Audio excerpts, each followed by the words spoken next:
ఆంధ్రప్రదేశ్ రాష్ట్రంలో ఎన్నికల వాతావరణం ఫుల్ హీట్ మీద ఉన్న విషయం మనకందరికీ తెలిసిందే. ముఖ్యంగా జనసేన అధినేత పవన్ కళ్యాణ్ గారు, చంద్రబాబు గారు వరుస భేటీలు అవుతున్న విషయం తెలిసిందే.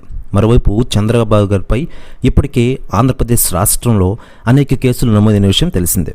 ఈ కేసులు సుప్రీంకోర్టు పరిధిలో ఉన్నాయి. ఆంధ్రప్రదేశ్ స్కిల్ స్కామ్ కేసులో తెలుగుదేశం అధినేత మాజీ సీఎం చంద్రబాబు నాయుడు గారు ఎలాంటి ఊరట దక్కలేదనే విషయం మనకందరికీ తెలిసిందే. ఆయన దాఖలు చేసిన క్వాష్ పిటిషన్పై సుప్రీంకోర్టు దిసభ్య ధర్మాసనం భిన్న తీర్పు వెలువరించిన విషయం తెలిసిందే.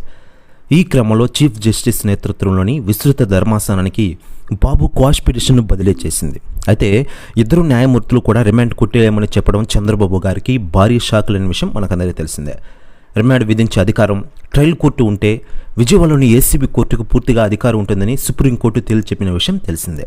తీర్పులో 17A వర్తింపుపై ఇద్దరు న్యాయమూర్తులు వేర్వేరు అభిప్రాయాలు వెల్లడించిన విషయం మనకందరికీ తెలిసిందే. ఆంధ్రప్రదేశ్ స్కిల్స్ కేసులో చంద్రబాబుకు అవినీతి నిరోధక చట్టంలోని సెక్షన్ 17A వర్తిస్తుందని జస్టిస్ అనిరుద్ధ బోస్ తీర్పునివ్వగా 17A వర్తించదని జస్టిస్ బేలా ఎం త్రివేది తీర్పు ప్రకటించిన విషయం మనకందరికీ తెలిసిందే. ఇక ఇదిలా ఉండగా చంద్రబాబు గారి కేసుకు సంబంధించిన తుది తీర్పు వస్తుందట. ఆ తీర్పు కోసం యావత్ దేశం ఎదురు చూస్తున్న సంగతి తెలిసిందే. అయితే ఆ తీర్పు చంద్రబాబు గారికి సపోర్టుగా వస్తుందని తెలుస్తోంది. అయితే ఈ కేసు విషయంలో జనసేన అధినేత పవన్ కళ్యాణ్ గారు కీలక ఎవిడెన్స్లను చంద్రబాబు గారి తరపు లాయర్లకు ఇచ్చారట. దీంతో అధికార పార్టీ వారు షాక్లో ఉన్నారు.